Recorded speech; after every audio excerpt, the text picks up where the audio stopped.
Shalom, brothers and sisters. Let's talk Israel, last couple of days and where we're at and what's happening in that whole situation in the world at the moment. And before I do, before I dive into some of these stories, let me just tell you that what most people don't realize is the current reality for the average Israeli citizen at the moment, and has been for more than a year now, where on a daily basis, sometimes hourly basis, you're in threat from enemy drones flying into the territory loaded with detonation devices and bombs and things that could end your life or your children's lives. And this is consistently happening. You're going shopping and suddenly there's a drone above the shopping center and an Israeli Air Force helicopter shooting it down. All these things are a normal part of their lives right now. And this is not normal for anybody to have to live like this. And this is what the world does not tell you. How would you feel if you pop down to Walmart to go and buy your bulk toilet paper because you don't know what the election's going to turn out as, and suddenly there's enemy Chinese drones flying above the mall and F-35s trying to shoot them down? People would be freaking out.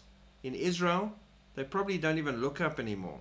They wait for the siren to go to safety, and if there's no siren, leave it to it and go about your shopping, buy your toilet paper, go home. That is not normal, but that is how they're living at the moment, and that is what the world does not want to tell you. So most recently, 11 Israelis wounded as Hezbollah shoots 160 rockets at Israel throughout the Jewish Sabbath. IDF eliminated 4 more Hezbollah commanders in Lebanon. So again, the enemies of Israel love doing this. They attack on feast days, and if the feast days are complete, which they are now for this cycle, not counting Hanukkah, then they attack on the Sabbath.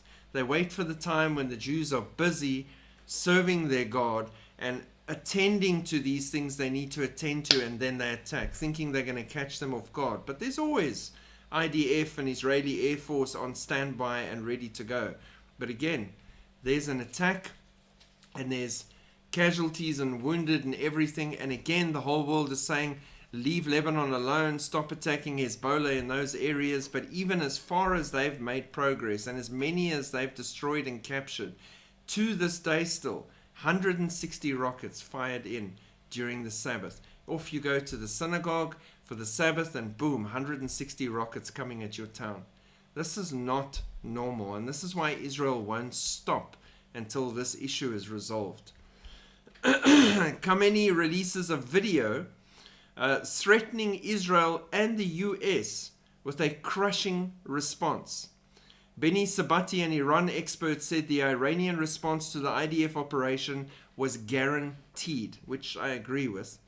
On Saturday, the Supreme Leader of Iran, Ali Khamenei, released a video threatening Israel and the US with the crushing response for the Israeli Air Force's wave of airstrikes against Iranian military sites.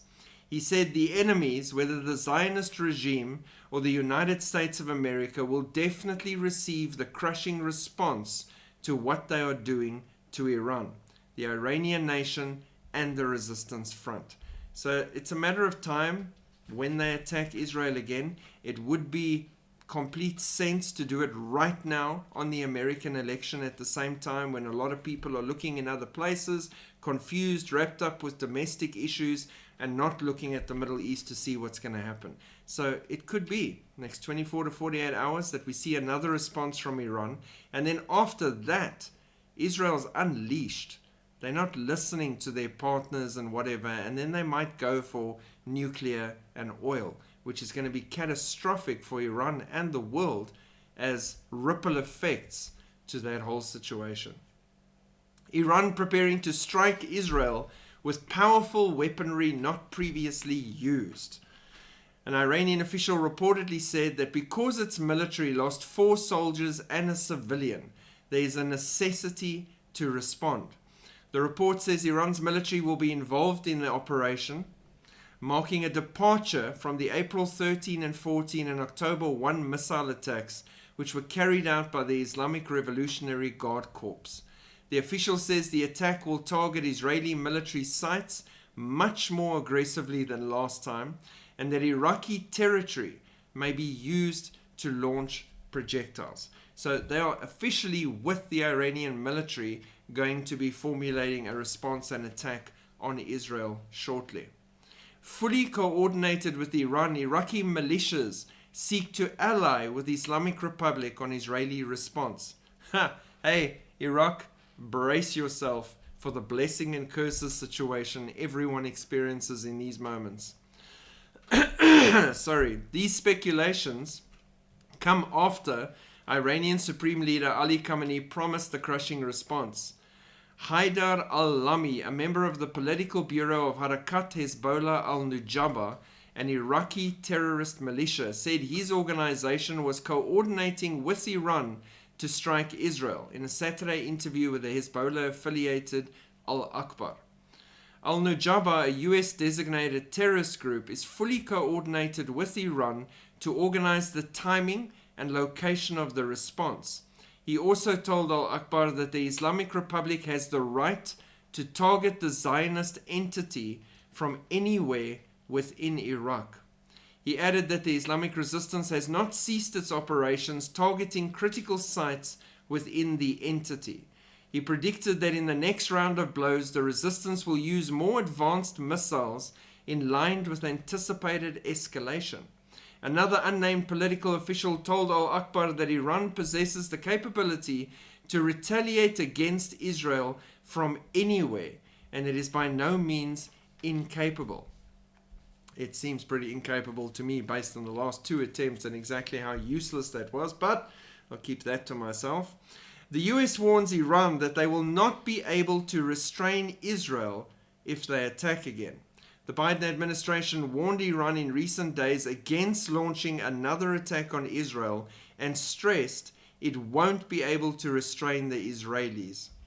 So, proving that they have been restraining the Israelis and holding them back from what they actually want to do, and also showing the Iranians just how dangerous the Israelis actually can be unrestrained, and that if they attack again, they'll be receiving an unrestrained response against themselves, which I think is great for the region, but we'll see. It's going to be chaos.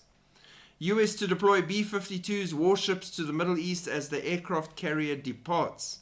The United States said on Friday it will deploy the Buff fighter jets, refueling aircraft and naval destroyers to the Middle East in a readjustment of military assets as the Abraham Lincoln Carrier Strike Group prepares to leave the region.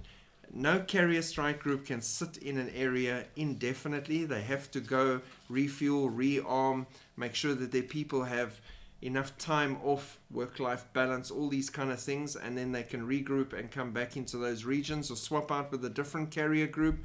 In the meantime, the B-52s and these other things are going to be deployed to the region in case chaos erupts, which, guess what? Spoiler alert, it will.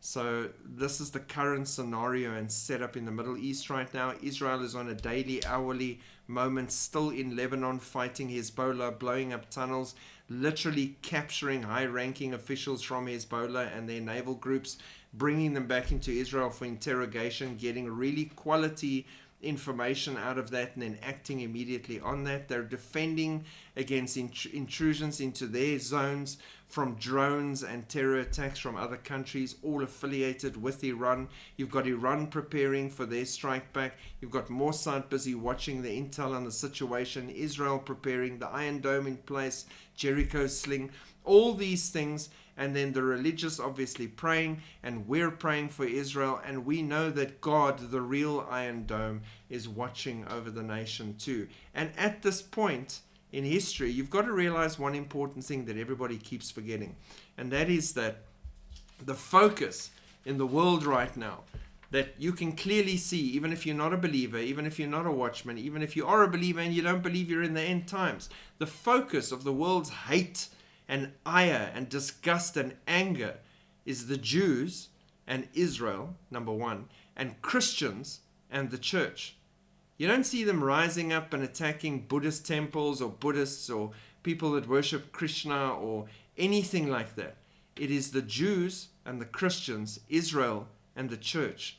And Jesus is physically going to return to Washington, D.C., the end of the tribulation? No. Johannesburg, South Africa? No. Moscow, Russia? No. Jerusalem.